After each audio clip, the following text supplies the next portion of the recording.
Hello, everyone. Thank you for the introduction, Georgia, and for inviting me to speak today.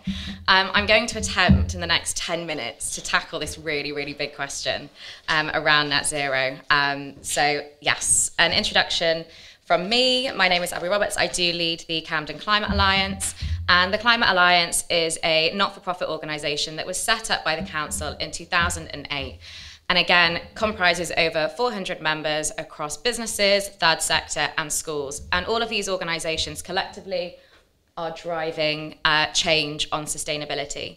And the Alliance is our approach to engaging organisations to A, reduce their footprint, but to also enable climate action through local partnerships. Our membership varies in size, sector, with organisations on various points in their climate journey. Some are leading in the space, some are very much starting out, all very important parts though. It's great that we have about a fifth of the room who are members of the Alliance currently. I don't think I'd be doing my job if I wasn't doing some due diligence before speaking. So again, first call to action is please do join the Alliance. Fantastic network membership, all working collectively to tackle a very big issue. Which leads me to talk about Camden's net zero ambition. So you've heard from Georgia that Camden has a climate action plan, and this was the product of a citizens' assembly that took place in 2019. And this was based on resident recommendations, but also the scientific evidence and backing. And we define our net zero target as attempting to reduce all of the carbon dioxide emissions that are associated with fuel consumption within the boundary of the borough, and we are aiming to do this by 2030.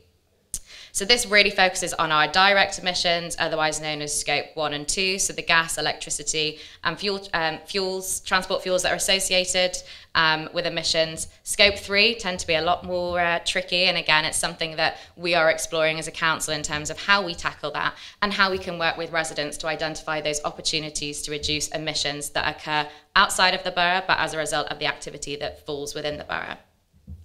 Again, we've heard from Councillor Gould about some of the progress that we've been making in terms of our emissions across borough-wide, but also across our own estate and operations. And again, great statistics, but a lot more work to be done. And just to give you an idea in terms of if we take the statistic around emissions from our own estate and operations, that excludes council housing. So council housing alone, if we're to take that stock to net zero, that's going to be an investment of around £706 million. So we're talking about huge scale investment here, huge issue that requires lots of collaboration working together. So that leads me into just outlining some of the challenges. And again, we've heard some of these today already, but we as the council have levers that can influence approximately 30% worth of carbon reduction emissions. This is a really small amount, and that's why our partnerships with local organisations, businesses, schools are so important, because there's a huge amount of emissions that we as the council can't directly influence, so we have to work on this collectively. We've heard that approximately 60% of borough-wide emissions come from commercial buildings, which makes it really important to be working with organisations on reducing the energy demand from our buildings and also looking at how we work towards retrofitting those buildings. There's changes that are required to reach net zero on kind of a systemic scale and are incredibly significant, and some of those generally are out of control. That includes rapid grid decarbonisation, investment in advanced technology and solutions that, again, will come outside of Camden, but are needed on kind of a national scale. And also, I recognise that a really important part of this is giving long-term certainty to businesses to actually engage with the scale of this challenge and invest the money where it really matters. So yeah, just wanted to sort of highlight some of those key challenges that we've sort of already touched upon so far. So I just wanted to include some buzzwords around kind of sustainability that may be familiar with kind of a lot of the organisations in the room. And it's a bit of a minefield. There's so many different initiatives. A lot of your organisations may already be working to some of these, but I just thought it'd be worth highlighting. For example, taking carbon neutral and carbon offsetting, often interchangeably used, can be quite confusing and sometimes associated with sort of low quality offset programs, which doesn't necessarily tackle the issue at heart, which is reducing carbon emissions and also that removal from the atmosphere. Carbon negative is sort of a new term that I think is probably moving into the space, also known as climate positive. And this actually means going beyond net zero and removing more carbon from the atmosphere than what's actually emitted. Wouldn't it be great if we could all be at this point? So a little bit more onto defining net zero. In simple terms, it means not adding to the amount of greenhouse gases in the atmosphere, and the emissions that are emitted, that they are balanced by a proportion amount of carbon removal. So this term gained popularity in 2015 when the Paris Agreement sort of came into force. And as since, we've heard kind of much more around it. Again, we've heard that kind of 60% of our emissions come from those buildings. And in terms of setting credible net zero commitments, it's really anchored in understanding our carbon footprint, so scopes 1, 2, and 3, but also thinking about where those efficiencies and actions can be made. And that's why I also want to kind of bring in the term operational net zero, and that's looking at how we can tackle net zero within those buildings. So really tackling that 60% that come from heating buildings in Camden and running them. So operational net zero, what is it? That is where no fossil fuels are used in buildings. They have been minimized and they have been replaced with the generation of renewable electricity either on or off site. And thereby any residual emissions that are left over, these are then offset. So most businesses won't totally be able to eliminate their carbon footprint, and we acknowledge that. So after minimizing emissions, typically businesses will need to engage in carbon offsetting or climate investment practices. And that has to be used in combination with sort of the carbon accounting in terms of knowing your numbers and kind of having an understanding about what your building is using, with also emissions reduction initiatives. So now just to talk about kind of actually bringing that into practice. So this is a project that I've been leading here at Camden, the Business Climate Challenge, which is a Mayor of London project, and we're one of 9 business engagement partners from across London working with the Mayor of London on this project and a number of other consultants to really support businesses tackle 3 crises really: the energy crisis, the climate crisis, and also the cost of doing business crisis. So businesses moving through this program, it's a voluntary energy efficiency program, and businesses have been targeted with a 10% reduction in their energy consumption across a 12-month period. In order to be able to do this, they'll receive specialist technical support, estimated at around £6,000 in value from Turner & Townsend and WSP, and that will then provide them with an audit of their building, a recommendation report listing a number of actions and things that can be taken forward to help move their business towards a net zero building, as well as the training to supplement those actions that have been shared. So it really is kind of an intensive program where you're not necessarily just handing over a report. It's very much, we want to make you understand, we want you to understand where the impact can be had, and here's how you can do it. Let's level up businesses and let's ensure that, you know, the challenge is understood. So ultimately that we can transition to these low carbon buildings through good energy management and energy efficiency improvements, and also bringing staff along the way, because employee engagement is really, really key. We're really delighted that in Camden we have 50 businesses that are contributing to the London-wide cohort of 200 businesses. So as I mentioned, we've got 9 business engagement partners that are working all across London, various different business improvement districts and climate alliances. But in Camden, we're really pleased that we're leading the way, dare I say it, with 50 businesses. I feel like it's something that we have to shout about. So just to kind of share some findings from the pilot phase that took place in 2021, and where we are in the project sort of phase with this, we have been onboarding businesses to the program currently. So those 50 organisations, they have been welcomed onto the program, getting to know their technical experts, and also starting to receive their audits. So we haven't started to see any actual carbon reduction savings yet, but they will come sort of over the next couple of months, once those businesses have received audits and had time to implement.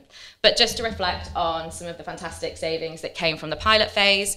So this was done in 2021 with the Better Bankside Business Improvement District, and around 14 businesses they had moving through the program, and on average they achieved a 16% reduction in their energy consumption across 9 months, which equated to around £8,300 in energy savings. Huge savings in the climate that we're in at the moment in terms of increasing costs, and also the increased cost to actually kind of running buildings. In terms of the really important part, which is obviously the carbon reduction, 213 tonnes of CO2 equivalent in 9 months reduced, with cost savings overall of over 100k. So this, I think, is really such a great business case for actually kind of a lens into what we can hopefully expect to see from our Camden businesses that have been moving through the programme. So to hone in a little bit more on net zero buildings and sort of some of the steps those tangible steps that businesses sort of can take away in order to kind of get their building to sort of operational net zero, it kind of comes down to this, and I don't want to simplify it too much, but I'm going to simplify it because I'm running out of time.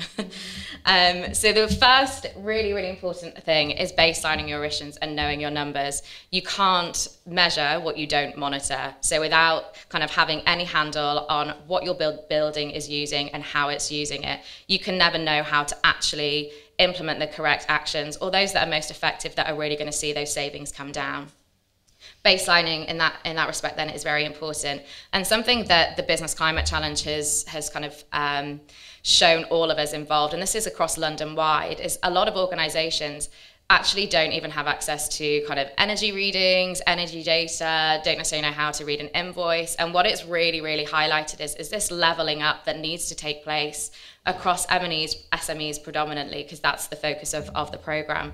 But it really highlights that if we're thinking about, you know, these really ambitious targets and looking at scope 3, which is the really tricky emissions, we really need to be understanding scope 1 and 2 and how our buildings are being used to really, really drive forward that impact. I won't spend too long kind of going through all of these, but again, once you've baselined, improving efficiency. So again, reducing the energy demand within the buildings is really first and foremost. And then you can then go on to look at how you may improve the energy efficiency of the building, the thermal fabric, looking at then transitioning to low carbon heating. So perhaps switching out a boiler for an air source heat pump, generating clean energy on site. Have you got space for solar PV or equivalent on the roof? Again, procuring renewable electricity, making sure that you're on a renewable energy tariff, and then any residual emissions that are then left over, that's where your carbon offset comes in. So that's kind of the last part in this process. But yeah, that's just a little bit of a flavour in terms of, generally speaking, businesses kind of across the whole, these are the steps that they'll need to take if they're to achieve operational net zero. So just to flag some of our participants, we do have Shepherd Robson and also Hod Jones and Alan in the room that are moving through the programme, which is brilliant. But as I say, we do have 50 businesses. This is just a bit of a flavour of the different types of organisations across sectors that we're working with on this. So shifting the focus a little bit from kind of reducing emissions within buildings to thinking about, okay, what more needs to be done? And I really, really like this quote, which came from the Chief Exec of the Environment Agency. And sort of to phrase it, he said, to do that, to save the planet and reach net zero, we need to do net zero plus, and the plus comes from adaptation. And that leads me to sort of say that we are actually in the process at Camden of creating a climate sort of resilience strategy that can help sort of support the net zero ambitions that are captured within the Climate Action Plan, so that we're really building not only sort of a borough that is reducing emissions, but it's becoming more resilient to a changing climate going forward.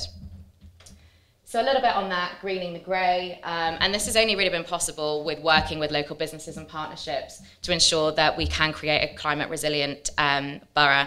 And I've just highlighted a number of different projects here, very much local, Camley Street, just down here. I can actually see the Sud Rain Gardens. And again, that was installed to help deal with kind of flooding from streetscape and kind of sewerage flooding, and sort of build the resiliency of the space sort of to my right down here. At the same time, providing a space for people to sit, incorporating biodiversity into the design, and kind of creating a corridor for wildlife to flourish.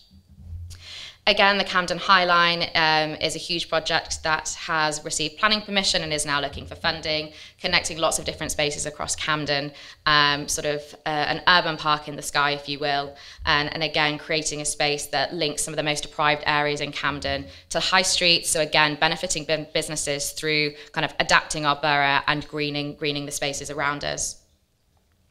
The West End project, a huge project, a £35 million scheme, which is improving the West End, various different areas, and again, working with business improvement districts such as Central District Alliance and the Fitzrovia Partnership has been really, really key to bringing businesses along the journey and really kind of involving everyone in terms of creating a green space that essentially is kind of combating those sort of climate effects that we will see as an inner city.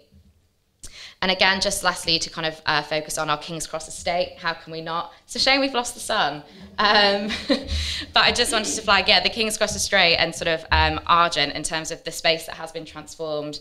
A former industrial site has now been created into kind of a green and resilient neighbourhood with various different kind of green gardens located at roof level and also kind of at ground level as well. Lots of investment in terms of greening the spaces for people and residents to enjoy.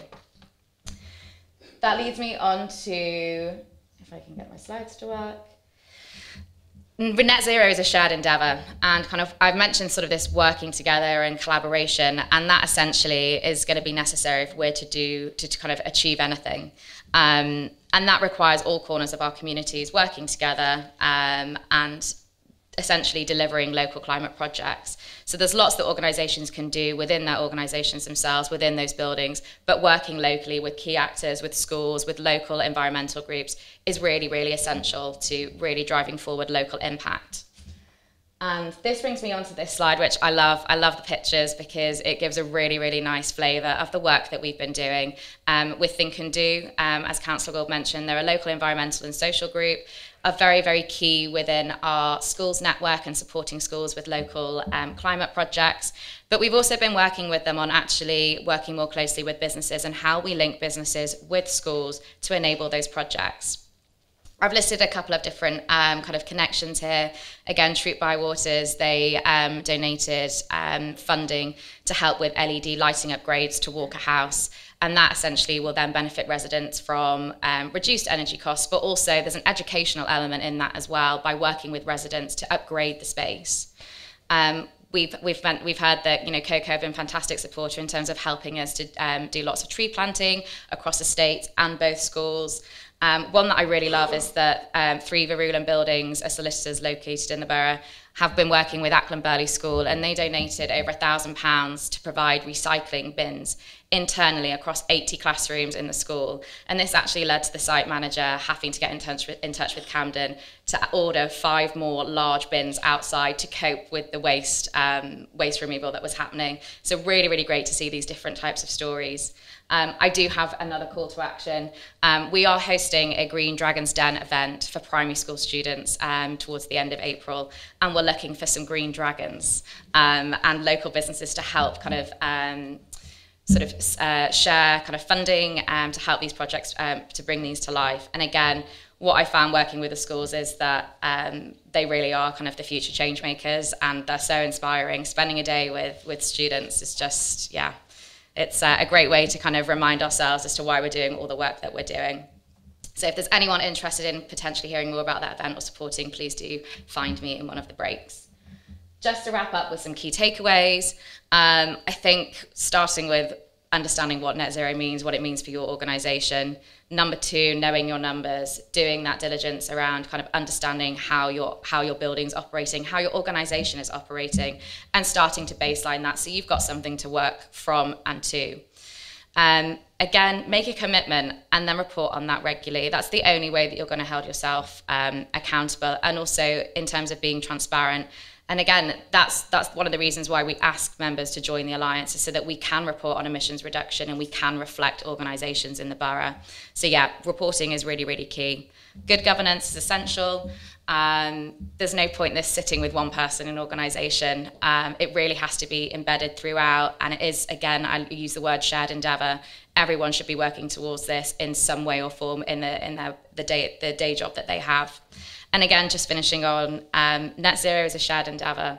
It's more than kind of reducing emissions in our buildings. It's so much more than that. Although very important, it really is working collaboratively, working with local actors and agents. So I think I will leave it there. Please do come find me in the break. We'll have a chat, some links, visit our website, join the Alliance. But yes, I will leave it there. Thank you so much.